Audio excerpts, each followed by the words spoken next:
Chapter 9. Reporting and Interpreting Liabilities. Businesses finance acquisition of their assets from two sources: funds supplied by creditors, debt, and funds provided by owners, equity. The mixture of debt and equity a business uses is called its capital structure. In addition to selecting a capital structure, management can select from a variety of sources from which to borrow money. What factors do managers consider when they borrow money? Two key factors are risk and cost. From the firm's perspective, debt capital is more risky than equity because payments associated with debt are a company's legal obligations. If a company cannot meet a required debt payment, either principal or interest, creditors may force the company into bankruptcy and require a sale of assets to satisfy the debt. Liabilities are probable debts or obligations that result from past transactions which will be paid with assets or services. Current liabilities are short-term obligations that will be paid within the current operating cycle or 1 year, whichever is longer. Non-current liabilities include all other liabilities. Liabilities are measured at their current cash equivalent, the amount a creditor would accept to cancel the debt, at the time incurred. Here is a summary of some common current liabilities. Accounts payable, also known as trade accounts payable, are obligations to pay for goods and services used in the basic operating activities of the business. Accrued liabilities, also known as accrued expenses, are obligations related to expenses that have been incurred but will not be paid until the subsequent period. Notes payable are obligations due supported by a formal written contract. Deferred revenues, also known as unearned revenues, are obligations arising when cash is received prior to the related revenue being earned. All payrolls are subject to a variety of taxes, including federal, state, and local income taxes, Social Security taxes, and federal and state unemployment taxes. Employees pay some of these taxes, and employers pay others. Employers are required to withhold income taxes for each employee. The amount of income tax withheld is recorded by the employer as a current liability between the date of the deduction and the date the amount is remitted to the government. The Social Security taxes paid by employees are called FICA taxes because they are required by the Federal Insurance Contributions Act.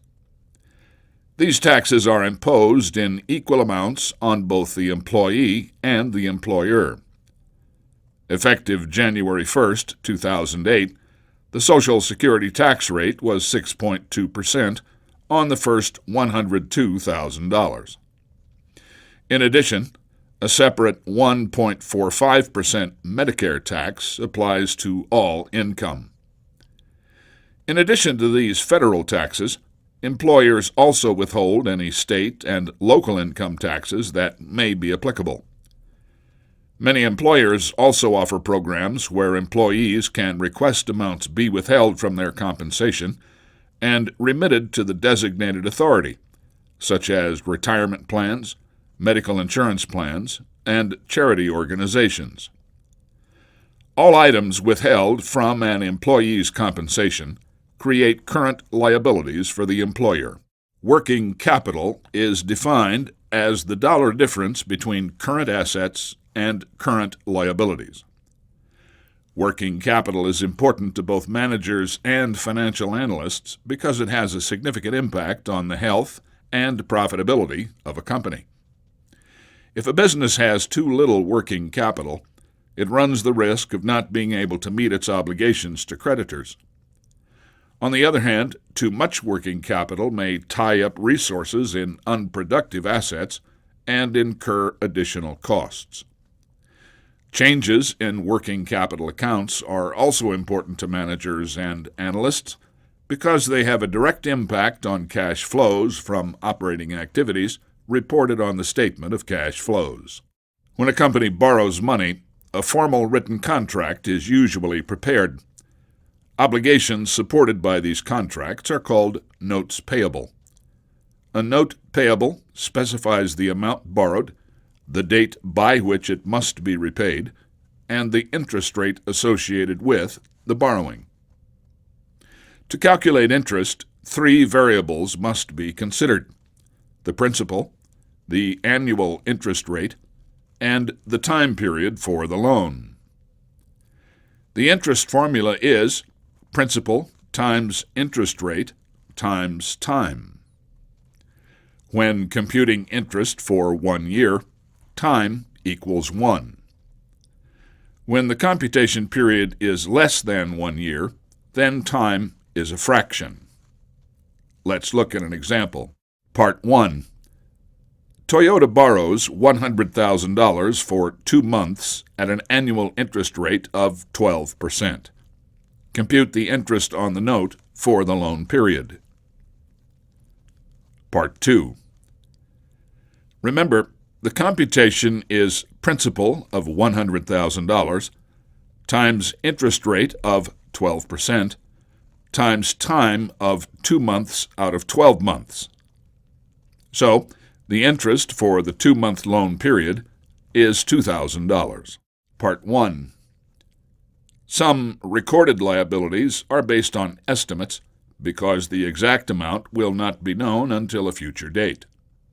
For example, an estimated liability is created when a company offers a warranty with the product it sells. The cost of providing future repair work must be estimated and recorded as a liability and expense in the period in which the product is sold. Part 2. Liabilities are reported on the balance sheet at a specific dollar amount because they involve the probable future sacrifice of economic benefits. Some transactions or events create only a reasonably possible, but not probable, future sacrifice of economic benefits. These situations create contingent liabilities, which are potential liabilities that are created as a result of a past event. A contingent liability may or may not become a recorded liability depending on future events. A situation that produces a contingent liability also causes a contingent loss. Whether a situation produces a recorded or a contingent liability depends on 2 factors: the probability of a future economic sacrifice and the ability of management to estimate the amount of the liability. The table on this screen illustrates the probabilities.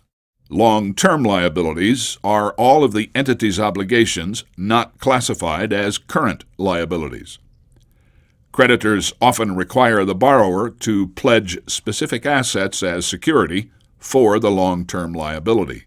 Companies can raise long-term debt capital directly from a number of financial service organizations, including banks, insurance companies, and pension plans.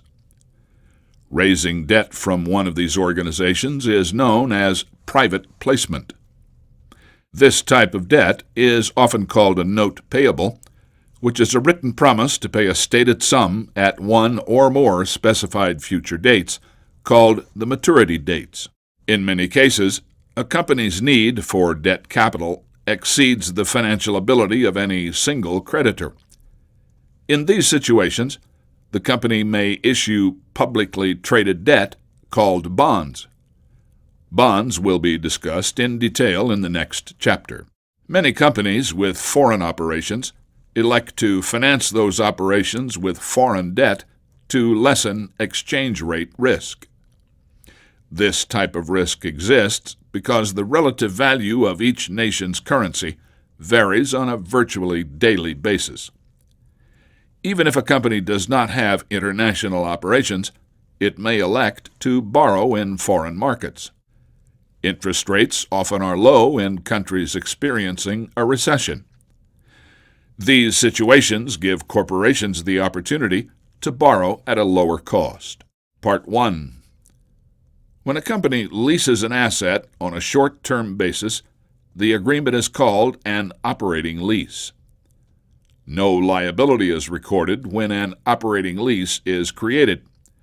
Instead, a company records rent expense as it uses the asset. For a number of reasons, a company may prefer to lease an asset on a long-term basis rather than purchase it. This type of lease is called a capital lease. In essence, a capital lease contract represents the purchase and financing of an asset, even though it is legally a lease agreement. Capital leases are accounted for as if an asset had been purchased by recording an asset and a liability. Let's look at the specific criteria identified by generally accepted accounting principles to distinguish between an operating lease and a capital lease. Part 2. If the lease meets any of the following criteria, it is considered a capital lease. 1. Lease term is 75% or more of the asset's expected economic life. 2. Ownership of asset is transferred to lessee at the end of the lease. 3. The lease permits the lessee to purchase the asset at a price that is lower than its fair market value. 4. The present value of the lease payments is 90% or more of the fair market value of the asset when the lease is signed. Present value is the current value of an amount to be received in the future. It is a future amount discounted for compound interest. The value of money changes over time because money can earn interest. The growth is a mathematical function of 4 variables. 1. The value today, present value. 2. The value in the future, future value. 3. The interest rate. 4. The time period. Most analysts use present value tables, calculators, or Excel to solve time value of money problems. We will use the present value tables in our illustrations. An explanation of how to use Excel is included in the supplement to this chapter. A present value problem is one where you know the dollar amount of a cash flow that occurs in the future and need to determine its value now. Let's look at a problem that involves the present value of a single amount. Part 1. How much do we need to invest today at 10% interest, compounded annually, if we need $1,331 in 3 years? Part 2. How did you do? We need $1,000. Using the present value of a single amount table, we find the factor for 10% and 3 periods, which is 0.7513. We then multiply this factor times the future value of $1,331 to arrive at a present value of $1,000. So if we invest $1,000 today at 10% for 3 years, we will have $1,331 at the end of the 3 years. Instead of a single payment, many business problems involve multiple cash payments over a number of periods. An annuity is a series of consecutive payments characterized by an equal dollar amount each interest period, interest periods of equal length, and an equal interest rate each period. Examples of annuities include monthly payments on automobiles or homes, yearly contributions to savings accounts, and monthly pension benefits. The present value of an annuity is the value now of a series of equal amounts to be received or paid out for some specified number of periods in the future. Let's look at an example of the present value of an annuity. Part 1. What is the present value of receiving $1,000 each year for 3 years at an interest of 10% compounded annually? Part 2. The present value is $2,486.90. Using the present value of an annuity table, we find the factor for 10% and 3 periods, which is 2.4869. We then multiply this factor times the annuity payments of $1,000 to arrive at a present value of $2,486.90. So, if we invest $2,486.90 today at 10% for 3 years, we can receive payments of $1,000 each of the next 3 years. Part 1. On January 1, 2009, Starbucks bought some new delivery trucks. The company signed a note agreeing to pay $200,000 on December 31, 2010. The market interest rate for this note is 12%. What is the present value of this note? Part 2. Using the present value of a single amount table, we find the factor for 12% and 2 periods, which is 0.7972.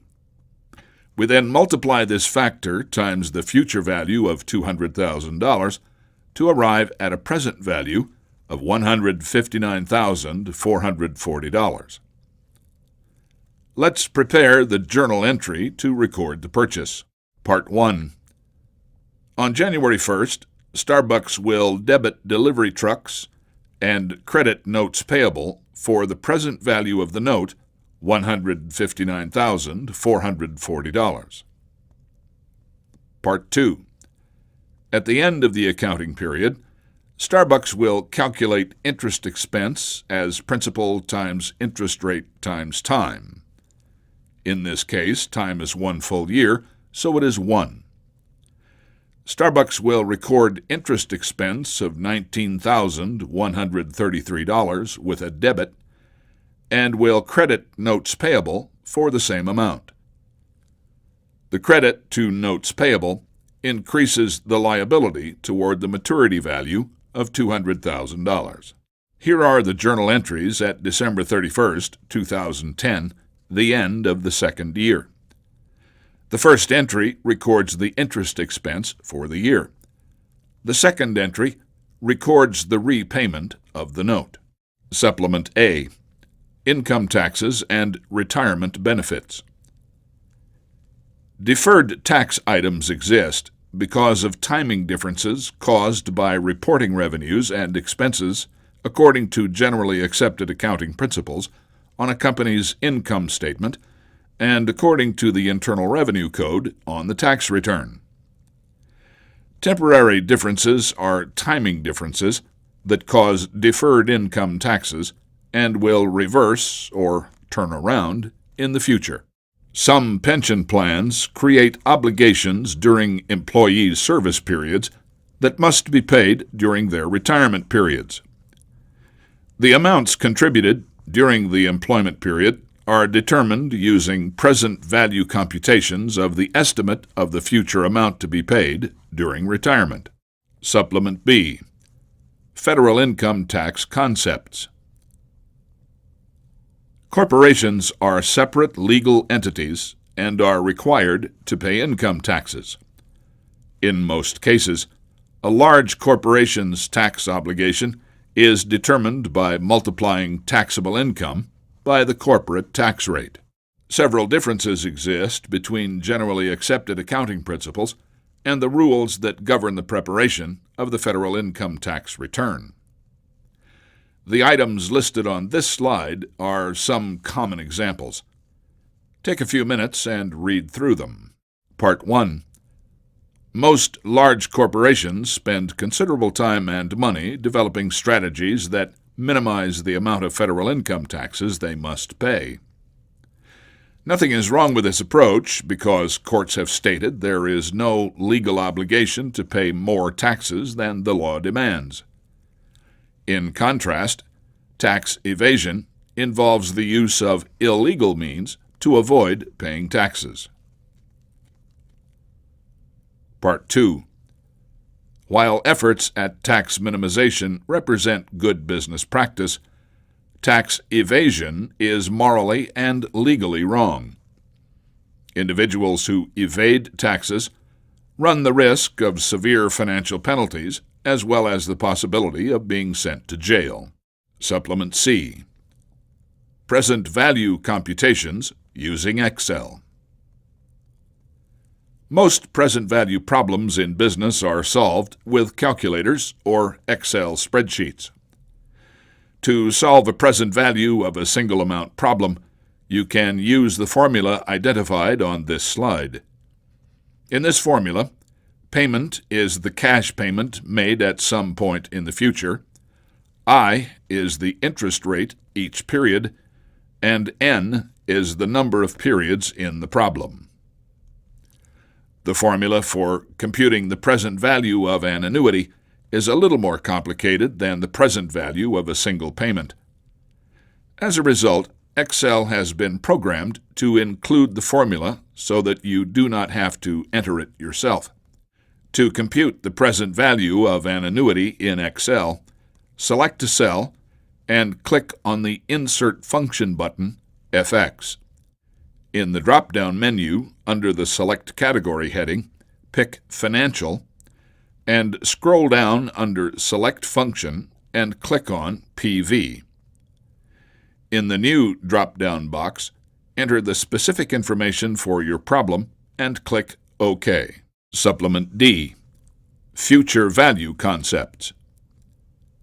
Future value problems are similar to the present value problems in the sense that they are both based on the time value of money. The future value is the sum to which an amount will increase as the result of compound interest. Let's look at an example. Part 1. If we invest $1,000 today, earning 10% interest compounded annually, how much will it be worth in 3 years? Part 2. Did you remember this problem? We worked it as a present value problem in some earlier slides. The future value is $1,331. Using the future value of a single amount table, we find the factor for 10% and 3 periods, which is 1.331. We then multiply this factor times the present value of $1,000 to arrive at a future value of $1,331. Recall that an annuity is a series of consecutive payments characterized by an equal dollar amount each interest period, interest periods of equal length, and an equal interest rate each period. If you are saving money for some purpose, such as a new car or a trip to Europe, you might decide to deposit a fixed amount of money in a savings account each month. The future value of an annuity computation will tell you how much money will be in your savings account at some point in the future. Let's look at an example. Part 1. If we invest $1,000 each year at an interest rate of 10% compounded annually, how much will we have at the end of 3 years? Part 2. The future value is $3,310. Using the future value of an annuity table, we find the factor for 10% and 3 periods, which is 3.3100. We then multiply this factor times the annuity payments of $1,000 to arrive at a future value of $3,310. End of Chapter 9.